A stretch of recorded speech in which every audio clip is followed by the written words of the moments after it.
इतना शौकिंग क्यों होता है, क्योंकि मुझे लगता है मैं 6 महीने इतना जान के कुछ ना कुछ तो नया करेंगे ही करेंगे। तो सर मैम हमारा भी तो ये होता है जब नया होता है तो नया पे रिएक्शन। देखिए भोजपुरी में सब लोग कमेंट्री करना चाहते हैं। एक दिन मैंने सर से कहा सर आपको भी जाना चाहिए, आप जब बोलते हो ना तो बड़ी मज़ा आती है, तो आप भोजपुरी में बोलोगे तो आगे लोग कमेंट्री के लिए मैच देखेंगे। हाँ तो कहते हैं मैं कुछ अलग करूँगा, क्या कमेंट्री करूँगा यार, तो हो गया ना अलग।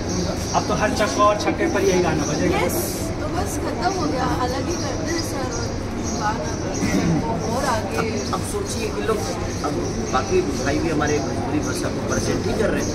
आज मुझे लगता है इंग्लिश और हिंदी के बाद सबसे ज़्यादा भोजपुरी को मिला। ये तो हमारे लिए गर्व की बात है, चाहे वो जो भी लोग हैं जो भी जाकर और भोजपुरी भाषा को करीब दुनिया को बता रहे हैं कि देखो हम ऐसे बोलते हैं भाई, और फख्र से बोल रहे हैं एकदम घमंड के साथ कि देखो, और स्टूडियो में जाकर तो ये बहुत भोजपुरी लोगों के लिए लोग होता होगा कि नहीं यार, सच पूछो ना भाई, तो भोजपुरी भाषा को आर्टिस्टों ने बर्बाद नहीं किया। कुछ लोग हैं जिनको भोजपुरी गंदी लगती है, कुछ लोग जिनको गंदी लगती है। अब हम बोलना बंद कर दिए हैं तो देखो ना, मुझे लगता है कितने सारे चैनल गायब हो गए, न्यूज ही नहीं उनके पास। सही बात। आप जिसको गाली देकर बड़ा होते हो और उसी की निंदा करते हो, आपको पता है कि आप एक इंसान की नहीं बल्कि आप भोजपुरी भाषा को गाली दे रहे हो। आप अगर खेसारी को गाली दे रहे हो तो इससे कितने लोग जुड़े हैं यार। आप ये तो देखो ना, खेसारी को कितने लोग फॉलो करते हैं, कितने प्यार करते हैं, और सिर्फ अपने भाषा के नहीं बल्कि अदर भाषा के अदर लैंग्वेज के लोग भी मुझे चाहते हैं, मुझे जानते हैं। तो वो सुनेंगे तो क्या कहेंगे कि यार आप तो अपनी गाली देते हैं आपको, तो मेरी अहमियत वहाँ मेरी कम नहीं हो रही है, मेरे साथ साथ भोजपुरी भाषा की हो रही है। आप तो अपना न्यूज़ चैनल चला लोगे, आप तो अपना TRP बटोरोगे।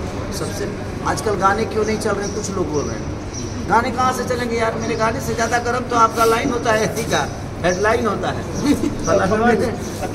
हाँ थंबल ऐसा होता है कि आज ना खेसारी ने इनको तो ऐसा कर दिया, खेसारी तो ऐसे हो गया, खेसारी स्वर्गीय हो गए।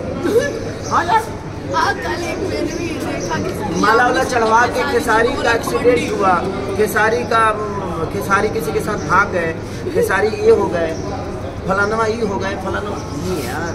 आप अपना न्यूज़ चलाने के लिए भोजपुरी बदनाम मत करिए। मैं सबसे रिक्वेस्ट यही करूँगा, आप सबसे करूँगा कि आप प्लीज आप अपने थंबल को और आप 2 पैसे भोजपुरी को गाली देकर कमा रहे हो, भोजपुरी भाषा को गाली देकर मत कमाइए आप लोग, क्योंकि कहीं ना कहीं हम कोशिश कर रहे हैं कि अपनी भाषा को बड़े लेवल पे लेके जाएं, चाहे वो किसी भी माध्यम से। हम बड़ा नहीं होंगे तो हमें बड़े प्लेटफॉर्म कहाँ से मिलेगा, तो हम कोशिश करें। आज एक नाथ स्टूडियो में लोग मैच देखने जाते हैं, बड़े बड़े सेलिब्रिटी आए हैं वहाँ, और क्रिकेटर तो भाई कहीं ना कहीं वो देश के लिए खेल रहे हैं।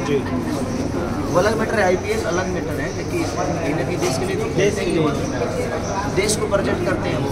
और आज उनके बीच में भोजपुरी का गाना लॉन्चिंग होगा तो एकदम फख्र की बात नहीं है, लेकिन इस पर भी उंगली उठेगी। हम लुंगी पहन के बैटिंग किए हैं उसमें, अब हम लुंगी पहन के किए कि देखिए दिखा दिए अपनी औकात। साड़ी की लुंगी पहन के बैटिंग की, वो एक मनोरंजन है यार, उसको मनोरंजन के तौर पे क्यों नहीं लेते? जी एक मनोरंजन के तौर पे क्यों नहीं लेते? अब हम लुंगी पहन के मारे, हम पैंट शर्ट पहन के मारे, उसमें मारने में बल्ला तो वही था ना, ऐसा थोड़ी सा लाठी से गिना मार रहे हैं, ऐसा तो था नहीं। सिचुएशन पहनाव ओढ़ाव जो हमारी भोजपुरी है, हम भोजपुरी को प्रेजेंट कर रहे हैं तो हमारा लुंगी और गमछी तो होना ही चाहिए भाई, हमारे बिहारियों की पहचान है। और हम लुंगी गंजी और नहीं पहने तो भाई बाकी तो जर्सी पहन के खेलता है, हमारा नया तो तभी है कि जब हम लुंगी पहन के खेलें, हम अपने गमछी के साथ खेलें। तो बल्ला वही है, लाठी तो है नहीं, सब कुछ वही है, बस हमारा कॉस्ट्यूम बदल गया है, क्योंकि हम अपने लोगों को बताना चाहते हैं, उस दुनिया को बताना चाहते हैं कि देख भाई हमारी पहचान, हमारी ये गमछी है। तो हम अपनी पहचान को कैसे छोड़ के जाएंगे? बट इसको भी